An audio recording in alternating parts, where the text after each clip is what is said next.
Hello, everyone, and welcome back. So, what's on tap for today? Our continuing series of the Politicon debates. This is part 5 between Coulter and Ana Kasparian of the Young Turks, who I affectionately like to call the Young Jerks. We're going to get to part 5 of that debate between these two ladies, but before we do so, we just want to let you know that you're watching the Dr. Nasir Shaikh Show. I'm your guest host for today. My name is Dr. Nasir. If you haven't done so already, subscribe to the channel, like, share, follow us, hit that notification bell, comment below, let us know what you think of who do you think wins, who do you think loses. Give us your synopsis. We'd love to hear from you. Let's get to the debate now between Coulter and Ana Kasparian. This one, we're going to start talking about criminal justice a little bit. It's the big moment this week when the president gave a speech in front of a room full of police officers and suggested that they should be rougher with the suspects. I think that's a fair characterization of what he said. And the officers applauded that. Right. So apparently they agree with him. Should police officers be rougher with suspects? Being rougher with, I don't know how much more rough you can be when we live in a country that justifies the slaying of a 12-year-old kid who's playing with a toy gun at a park.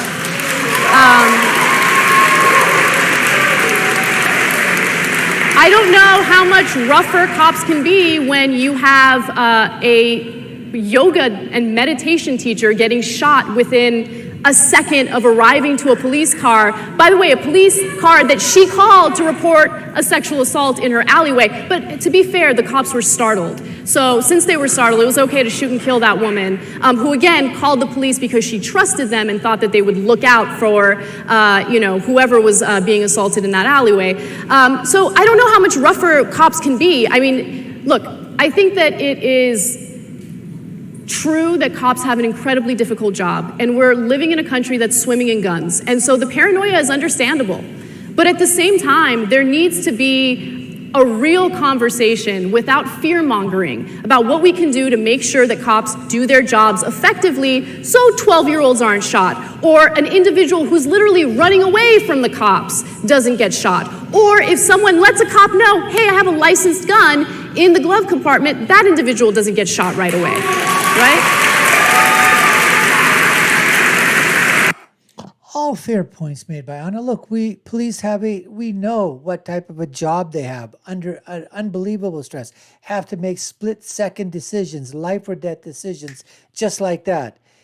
Mistakes are always going to be made. We're not talking about that.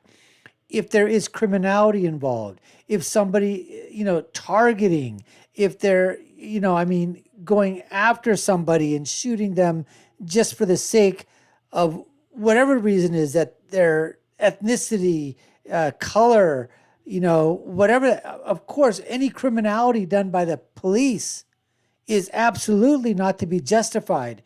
And when those cases occur, absolutely judge them, take, into a court, present your evidence. And if they have done something that goes absolutely, that they've done something completely wrong, and that they were, that they perpetrated a crime, hey, they've got to do the time, just like any other criminal element, would be dealt with in this situation.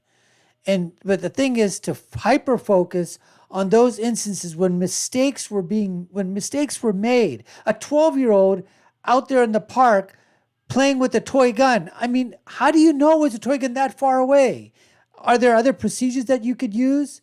Could you use, tasers? Could you use something else?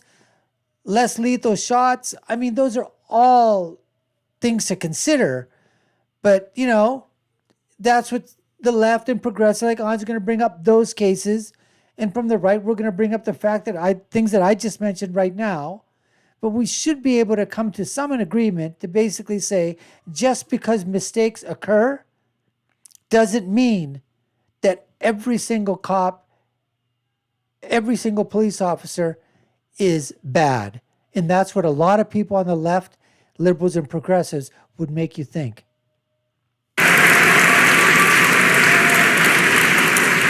Well, The peaceful yoga instructor was shot because of immigration combined with this insane idea that we owe immigrants affirmative action. This Somali was rushed through the Minneapolis police cadets exam, violated about 4 rules off the top of my head so that the good people of Minnesota could brag about having a real live Somali on the police force. That was what killed Justine Damon. Great counterpoint. Point 1 in this round goes there. So Ana brought it up, thinking that, hey, I'm going to score a point, and comes back, counterpoint to that point, and says affirmative action is what happened. You rush these people through. You want to have a Somali on the police force. Was an idiot, a moron. Look what he did. He killed an innocent person. And we didn't do anything to the Somalis. What we did was send them food, which the warlords took. So we sent in a fighting force to make sure they got food. There was no slavery, no Jim Crow to make up for, and yet, they arrived yesterday, so they get affirmative action on the police. So you're in favor of supporting cops, and you're in favor of cops shooting and killing unarmed individuals, I think it's unless they're Somali. Because if they're Somali, well, then they must be terrorists, and that's the reason why they decided to open fire. Nothing of the it's sort. Ridiculous. The inconsistencies in the argument. If you lower standards, you won't get cops that are as good. That's a fact. It has nothing to do with terrorism. As for what Trump said, I mean, look, you guys, have at it. If you want to adopt the feminist motto of that's not funny, fine, have at it. I'm sure you'll swing the electorate. Trump was joking, people laughed. Analyzing Trump's every joke is, I think, not helping you. Yeah. So, killing unarmed people is real funny. So, love okay. I mean, it could have been a joke. It did seem very borscht spell. The whole thing was very jocular. So I don't know. Maybe he was joking. But okay, let's go a little broader with the same point, right? Black Lives Matter has spent years saying we have a policing violence problem. Do we have a police violence problem? No. Not as much as we have a black males killing black males problem. And that's, Took that question, hit that pitch right out of the ballpark, and the crowd erupts. And I'm sure there was some of the crowd on that reaction that had to be on it, because that was a huge ovation continuing.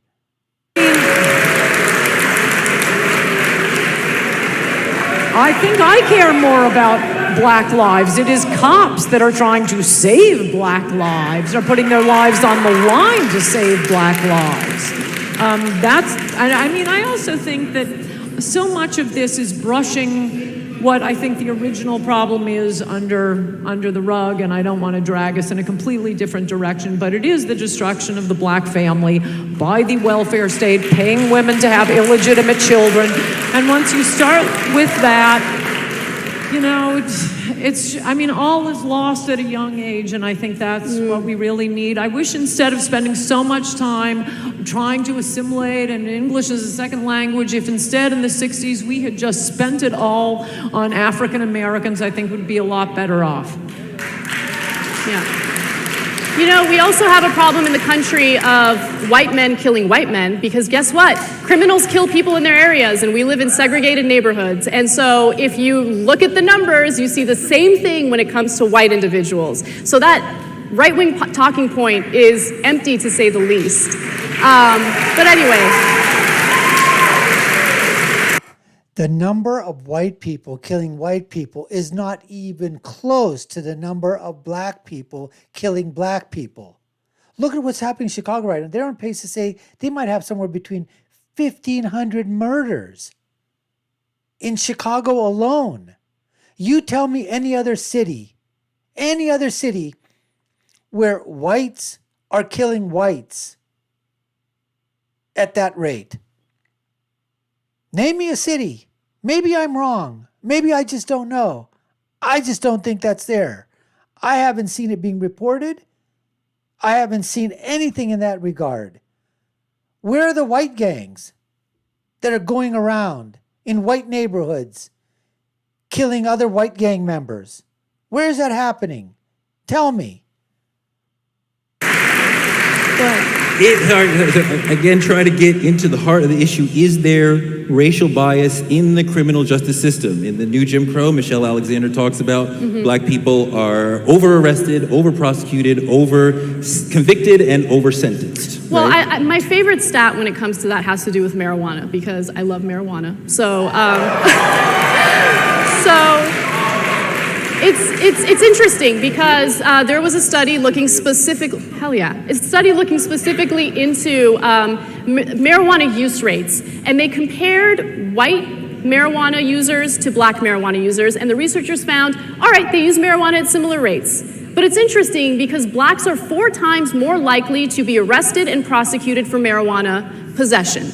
Which is, by the way, I don't care if you're black, white, Asian, Latino, it doesn't matter. You shouldn't be prosecuted for marijuana possession. That's a gigantic waste of our resources. Nobody is just being prosecuted because they were smoking a joint, idiot. That's not why they were being prosecuted or why they went to jail. They had other counts on their docket, and they pled down to something of a misdemeanor for other things. That's the reason why. God, you got to know the facts here, honey. But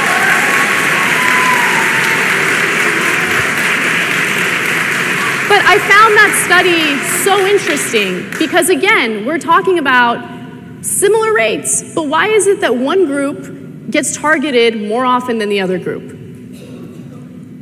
Oh, I'm so glad you brought this up. This is based on self-reports. There have been further studies where they actually drug test the person after asking, do you smoke pot? Have you smoked pot in the last week? And it turns out there's a racial difference in telling the truth on did you smoke pot. Blacks were about 10 times more likely to lie and say they hadn't smoked pot. Point 2, you can find it. I'll email it to you and you can post it. But the second point is nobody goes to prison for possession of pot. That's untrue. More than untrue. No, I know you're all potheads and you're going to have trouble following what I'm about to say. But as you will be able to read in failing New York Times, almost 90% of people in prison are in prison as a result of a plea bargain. No one gets arrested and tried for possession of marijuana. But if they happen to have marijuana on them, that's what they plea it down to. You don't need witnesses. You don't need a trial. So it may be on the record, but you're not going to prison for that. You're going to prison because you held up a liquor store with a sawed-off shotgun and they found pot on you. No. May I jump in? Absolutely. This is one of my favorite topics. I did a TEDx talk on it, so there's been a lot of research into this. There's a lot of facts why do you guys think we have private prisons? Why are our taxpayer dollars going toward private prisons? And why do we even need them, right? Because we have a lot of criminals. Oh my goodness. We got to mansplain everything to you, Ana. Ana, Bajana, Manana, Kakana, Kakana, Patana. Oh my God, how many? I could go mansplain for hours to you and you still wouldn't understand some of the things they're talking about. Why do we have prisons? Because we have criminals. Oh my goodness, what a dunce.